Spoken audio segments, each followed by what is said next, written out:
How to convert photos to PDF in iPhone. So let's start the video. First of all,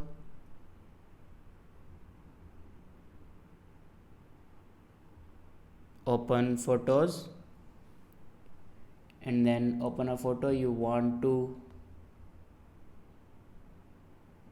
create in PDF. Now click on this share icon and then scroll down and click on print.